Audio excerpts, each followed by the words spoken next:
Türk dövləti Azərbaycana olan daha bir haqsızlığa, daha bir Rus-Erməni planına yenidən işıq saldı. Bəli, zaman-zaman məhz xristiyan təəssübkeşliyindən əziyyət çəkən Azərbaycan xalqını həm də Naxçıvanı blokadaya salmaqla sınağa çəkdilər. Muxtar Respublikada qışın olduqca soyuq keçdiyi bir ərazidə insanları işıqla, qazla, su ilə, hələ çörəklə sınağa çəkməklə bu xalqın qürurunu sındırmaq, qorxutmaq istəyirdilər. Vəziyyət Naxçıvanlılar üçün faktiki dözülməz həddə çatmışdı. Həmin dövrün acı günlərini Ulu Öndər Heydər Əliyev bax bu cür xatırlayır. İnsanlar ağır vəziyyətdə yaşayırdı. Naxçıvanın qışı çox şaxtalıdır. Çox şaxtalıdır.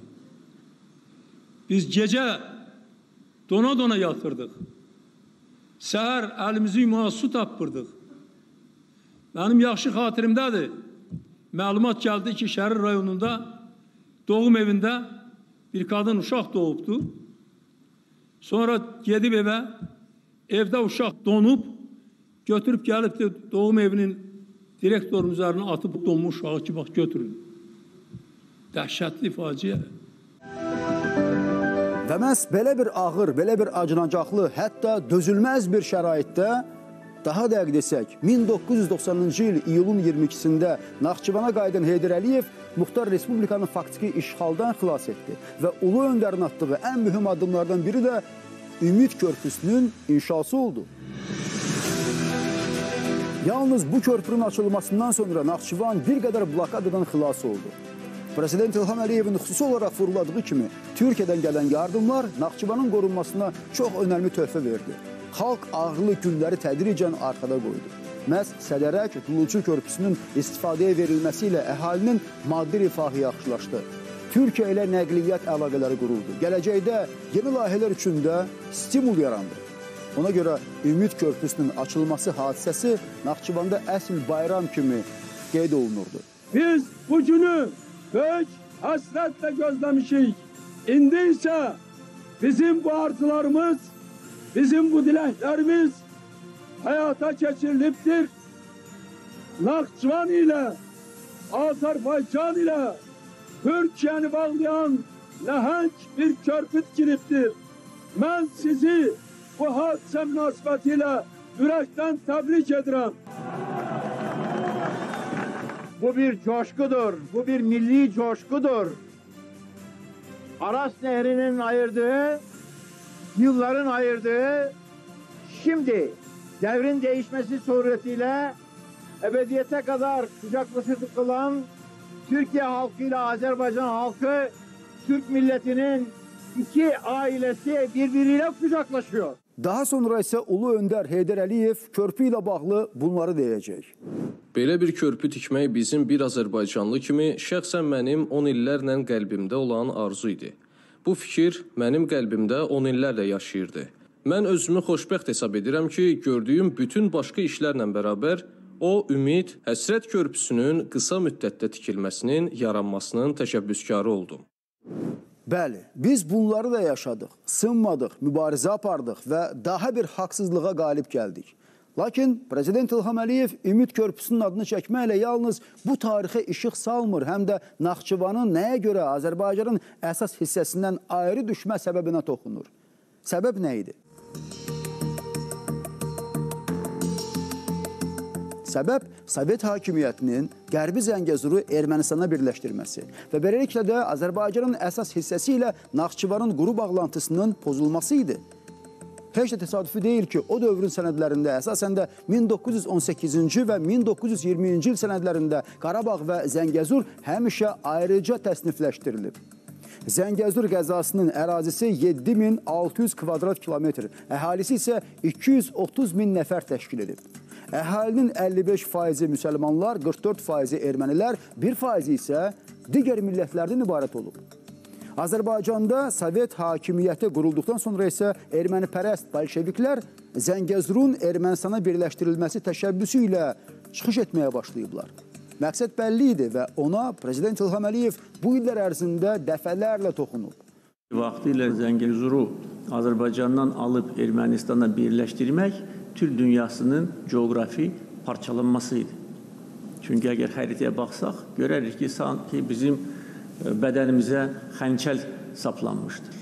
Türk dünyası parçalanmışdır. İndi Zəngəzur, qədim Azərbaycan torpağı olan Zəngəzur, Türk dünyasının birləşməsi rolunu oynayacaq.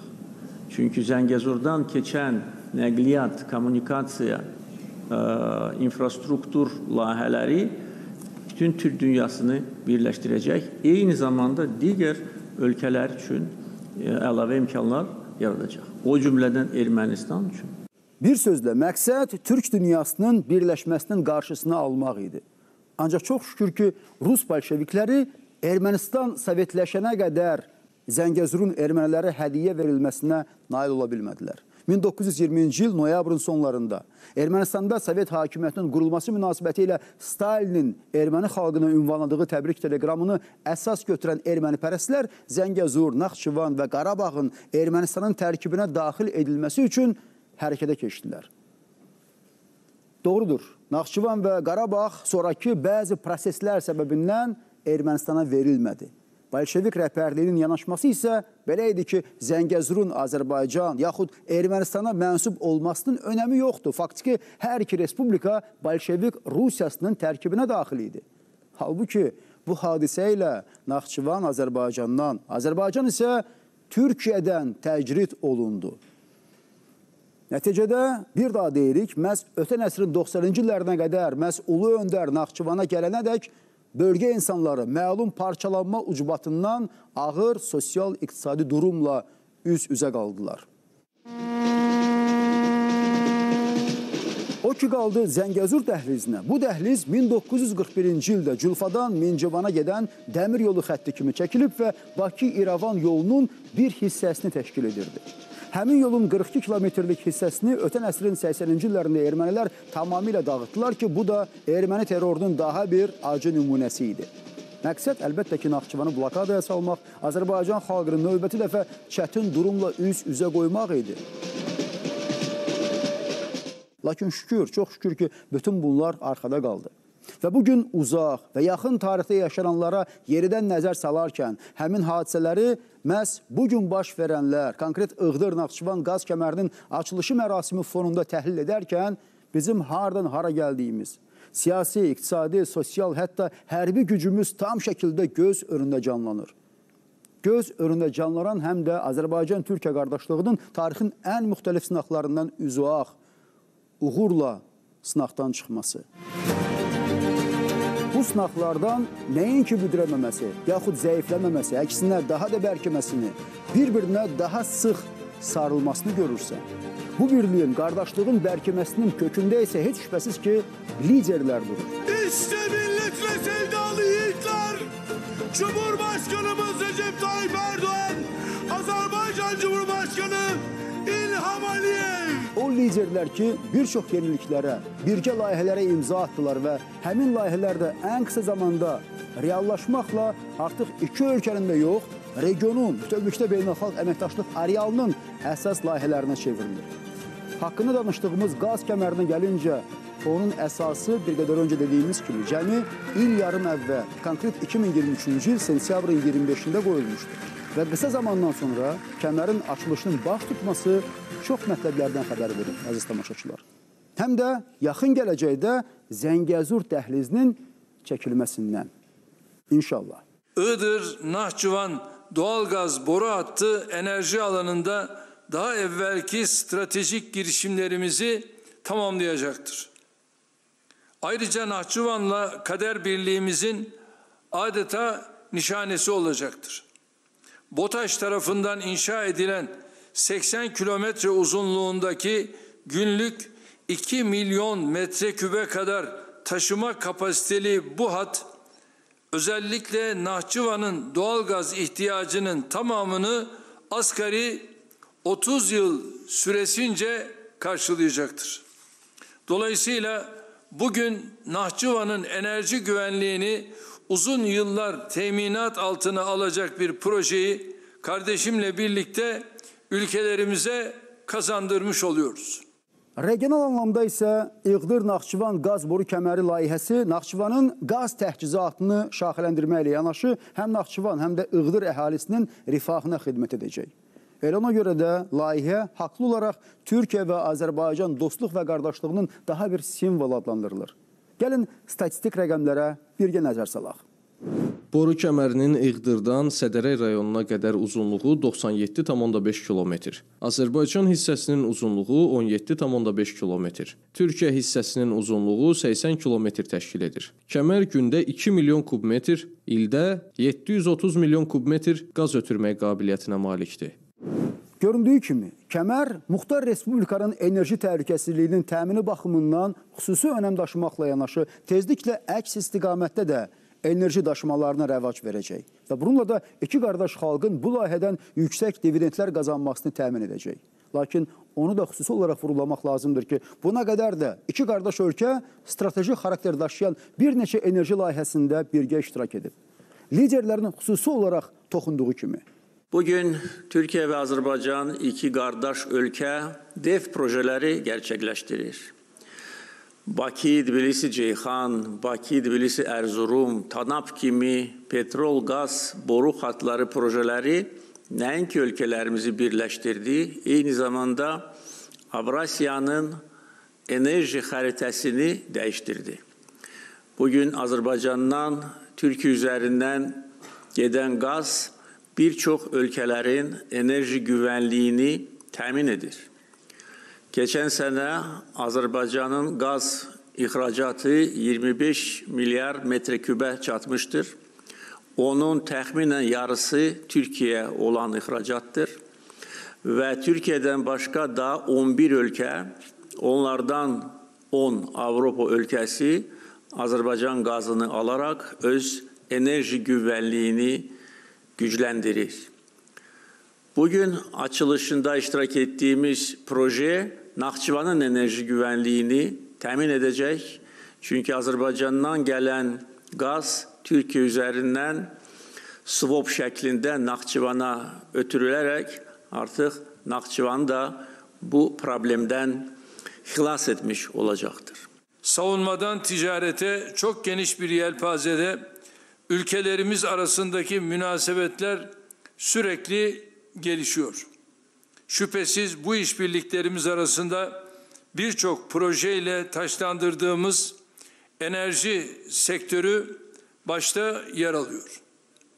Bazılarının hayal olarak gördüğü Bakü-Tiflis-Ceyhan ham petrol boru hattı gibi Şahdeniz sahasının üretime alınması ve Bakü-Tiflis-Erzurum doğalgaz boru hattının devreye girmesiyle enerji işbirliğimizi daha ileri taşımanın gayretinde olduk.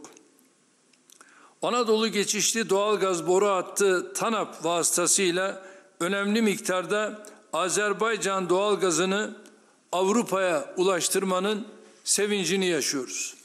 Ən əsası isə odur ki, Türkiyə və Azərbaycanın birgə iştirakçısı olduğu nəhəng enerji layihələri hansısa ölkəyə qarşı deyil, məhz sülhə, sabitliyə və iki xalqın rifahına xidmət edir. Həm iki tərəfli, həm də əlbəttə ki, regional, eləcə də qlobal formatda əməkdaşlığa, təhlükəsiz iş birliyinə və davamlı inkişafa söykənir.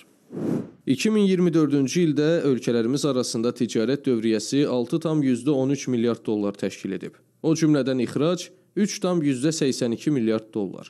İdxal 2,31 milyard dollara bərabər olub. Azərbaycanın Türkiyə iqtisadiyyatına yatırdığı sərmayələrin həcmi 20 milyard dolları ötür. Üstəlik, Azərbaycan və Türkiyənin bölgə ölkələri ilə əməkdaşlığı yalnız enerji sektorunu əhatə etmir. Hazırda müttəfiq dövlətlər nəqliyyat və bağlantı layihələrinə də xüsusi önəm verirlər ki, Avropa və dünyanın iqtisadi gələcəyi də faktiki bu layihələrdən bilavasitə asılıdır. Bakı-Tbilisi-Qars dəmir yolu xətti Prezident İlham Əliyevin də bildirdiyi kimi iki qardaş dövləti dəmir yolu xətti ilə bir-birinə bağlamaqla qalmır. Bu marşrut bütün Türk dünyasına iqtisadi və geosiyasi faydalar gətirir. Dünyanın nəqliyyat xəritəsində strateji yer almaqla Türk dövlətlərinin qlobal çəkisini və nüfuzunu artırır. Bugün Türkiye'ni Azerbaycan'la birleştiren Bakı-Tbilisi-Qars demir yolu çox gözəl avantajlar sağlayır. Həm ölkələrimiz üçün, həm daha geniş coğrafiya üçün. Özəlliklə Türk dünyasını birləşdirmək üçün bu ulaşdırma bağlantısının çox böyük mənası var, çox böyük faydası var. Və təbii olaraq Türkiyə ilə Azərbaycan arasındakı birlik, qardaşlıq bütün Türk dünyasına bir böyük bir tövhədir. Türk dünyasının birləşməsi yolunda əziz qardaşım Sayın Cumhurbaşkanının çox böyük rolu var.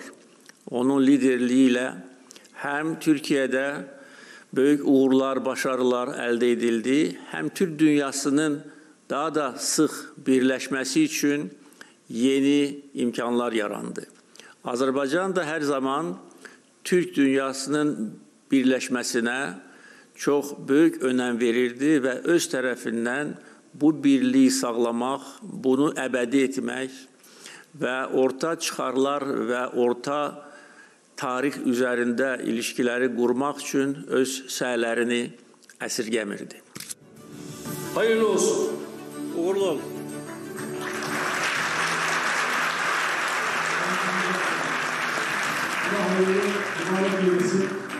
Ya Allah, Bismillah diyerek vanımızı çeviriyoruz. Doğal gazımız Iğdır'dan inşallah Nahçıvan'a akmaya başlıyor.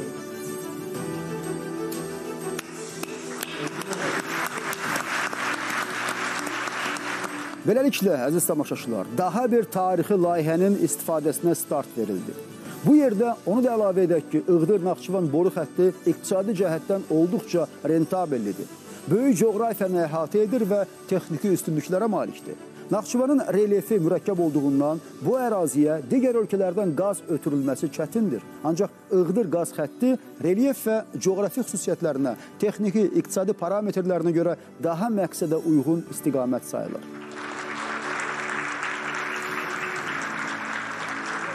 Bu baxımdan sözü gedən enerji marşrutunun Muxtar Respublikanın qaz təchizatını daha etibarlı, fasiləsiz və keyfiyyətli təmin etməkdə faktiki alternativi yoxdur. O ki qaldı hadisənin siyasi mahiyyətinə. Bu hadisə Naxçıvanı blokadadan çıxarmaq üçün atılan bəlkə də ən effektiv və strateji addımlardan biri kimi qiymətləndirilməlidir. Nəhayət, Naxçıvana qazın ötürülməsi Azərbaycan və Türkiyənin bölgədə tranzit mövqelərinin daha da möhkəmlənməsini bilavasitə şərtləndirəcək. Bəli, blokada şəraiti uzun müddət Muxtar Respublikada yaşayan insanların yaşayış səviyyəsinə ciddi təsir göstərsə də, məhz Prezident İlham Əliyevin regionların inkişafı ilə bağlı imzaladığı sənədlər, sərəncam və fərmanları, atılan kompleks addımlar bu strateji diyarın sosial-iqtisadi inkişafında əhəmiyyətli rol oynayacaq. Naxçıvanda yenidən qurma işlərinə güclü təkan verəcək. Iğdır-Naxçıvan qaz kəmərinin açılışı isə tam əminliklə deyə bilərik ki, Naxçıvanın həyatında yeni, daha etibarlı və daha təminatlı mərhələnin əsasını qoyur. Gəlin görək, nədir bu mərhələ? Odur ki, Naxçıvan bundan sonra Türkiyədən gələn təbii qaz alacaq. Bu həm etimad və inam, həm təhlükəsizlik, həm də sosial-iqtisadi şəraitin daha da güclənməsi, daha da inkişafı deməkdir. Lakin tək Naxçıvan da yox. Dövlətin iqtisadi gücü artdıqca, ölkənin faktiki bütün regionları üzrə nəzərdə tutulan proqramların icrası istiqamətində sistemli işlər görülür. Geniş miqyaslı quruculuq prosesi həyata keçirilir.